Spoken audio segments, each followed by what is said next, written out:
Beginning Monday, the Philippine National Police Highway Patrol Group will help the MMDA manage traffic in some parts of EDSA. Now, to tell us more about this, we have our in-studio guest, MMDA Traffic Chief Bong Nebria. You're becoming a little bit more than a guest. We're going to have to start charging you rent, at least for Fridays, huh? Yes. Okay, but because we're all trying to solve a common goal of traffic, we'll let you off this time. Rent-free. MMDA, the PNP, HPG coming together, this is nothing new, right? Yes. So what's different about this? Why is this news today? First, before, we were team up for the whole stretch of EDSA. Then, this is during only my term as EDSA chief. Then came the task force KUBMA, the Cubao Makati, where we manned together Timog up to Ayala or Nais in Makati. Then now, we're trying to come up with this scheme where we could push and pull traffic.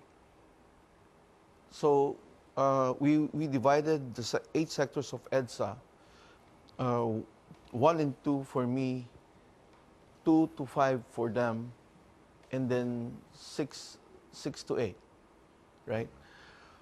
Actually, it's 10 sectors in EDSA. The first 2 would be... North and South? Yes. Okay.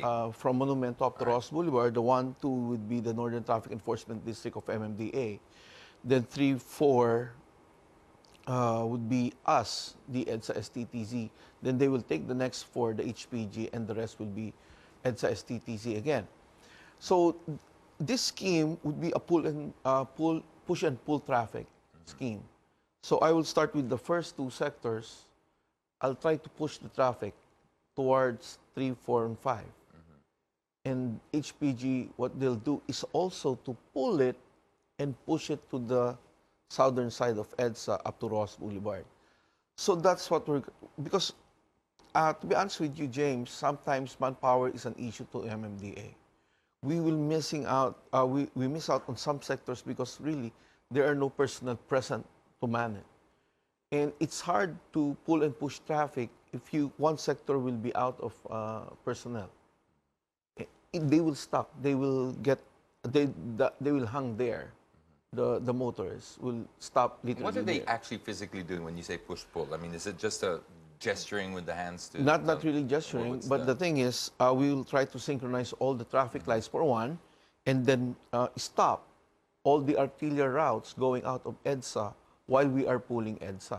Okay. So that's what you mean by push and pull. Yes, push and pull. So we've started this, actually, we've been rehearsing this for the past 3 days. Since the start of this week, we've been trying to do this. And luckily for us, we receive donations of radios, and that made it easier for us. Before, we were just using our phones. Oh, really? Yes, so that we could synchronize all these efforts. But now, when we started, I think Monday or Tuesday, then you could see that the traffic flow is quite moving compared before. And I think that is one aspect that we want to perfect with HPG.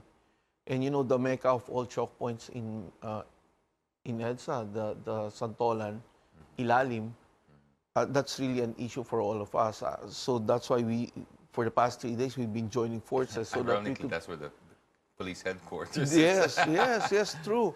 And there's so many conflicts in that area, so that's why we're trying to minimize it, closing down the U-turns, manning the pedestrian lanes, because there too is a conflict. So it's really about manpower. There's nothing psychological about motorists respecting an HPG officer more than an MMDA. I mean, some people are saying, are they more nakakatakot than the regular PNP? Actually, that's also one factor that we want to bring into EDSA, na may police na. Okay. No? So when you see an HPG standing there, they're more of more intimidating than ours. So that will maybe give deterrence for motorists to stop violating the traffic laws. On a legal basis, meaning like if MMDA is in control of EDSA, so MMDA, for example, don't take your license for certain offenses, right? Yes, that's right. What about the HPG? So if you hit a certain portion of EDSA, do they have a certain different jurisdiction? Can they take your license, or? They could, because they have the police powers. The MMDA, in so many cases, have lost It's fight against, confiscating licenses because we will go back to what powers do we really have, and we do not have the police powers to confiscate. Unlike Land Transportation Office, the HPG, the LTFRB, they're mandated to do that, and they have the powers to do so. And so HPG, yes, they will be able to do that. And one thing that I'm happy about with this partnership is that, the erring drivers, the one who argues with us every time that we will apprehend them for violation and who refuse to give their license, now it will be HPG.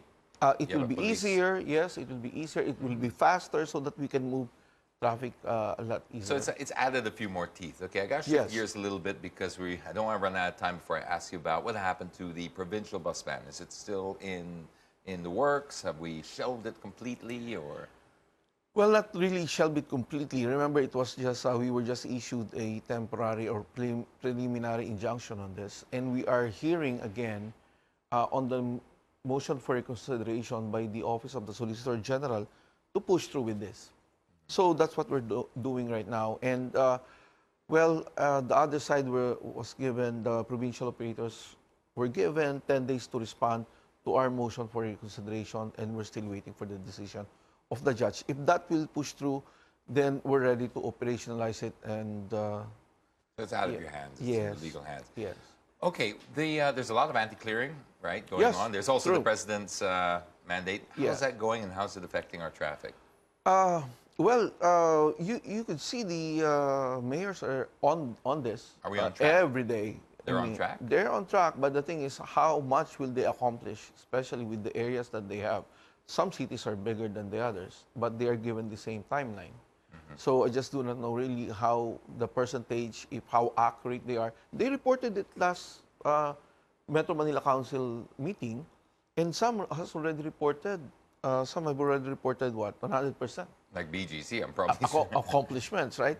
So maybe, it's too early to judge if they really have a 100% road clearing operations done, right? Come to think of it, it's not really the clearing itself that matters. What matters is after the clearing, sustaining it, maintaining it, and make sure that they will not come back and do the same things again. Okay, and lastly, the road diet, the thinning of lanes. Is there still anything happening with that? Are we still looking at anything? Well, actually, the prerequisite for that is actually reducing the volume of the buses on EDSA. And when we came up with the provincial bus ban, we also thought of this as a supplement to the provincial bus ban. If we will reduce them and put them on the ends of, Metro Manila, and we will stretch the routes of the city buses, then we will be putting more spacing in between of these buses, and they're not like now lined up from Santolan up to Quezon Avenue. So there will be more space. And if we will put the barricades there, they will be moving freely without the intervention or obstruction of the private vehicles and motorcycles. So we can move them faster, and even the motorcycles will have their dedicated lane, 1.8 meters. So they will be just funneled in one lane, and the private vehicles will have their own 3 lanes, which is aligned with the tunnels and the flyovers, so they can just go through from north to south easily. Okay, I'm running out of time, but I got a couple more questions. One of them would be I know this is more a DPWH thing, but you're a coordinating agency. How are the bridges going along? Australia, the one to Rockwell and BGC, and the Guadalupe rehabilitation of a single ORPA lane. So far, they're on time. So that is one good news, that we will be expecting these bridges to be completed with the timeline that was given to us. For example, one in Marcos Highway, which is really creating chaos right now in Marikina, Antipolo, Masinag area. The volume of vehicles there, and then one lane is closed. So what we're happy about is that they promised to do this in less than 4 months, the one side, which they did. And now we're moving to the other side, and hopefully we could finish this before Christmas comes. Okay, and let's try to end with this because it's the Burr months already. I know we have Jose Marichan to blame for all of this, but what can we do about the Burr months? How much more traffic are we expecting? Is there any advice that you can give? Well, based on our data, we see an influx of 15 to 20% every Burr months. And, you know, one sad thing that when we got the volume count in August, prior to the Burr months, there's already an increase of 22,000 in private vehicles alone. That's before the... Burr months. Oh. And that was 405,000, James, 405,000 vehicles.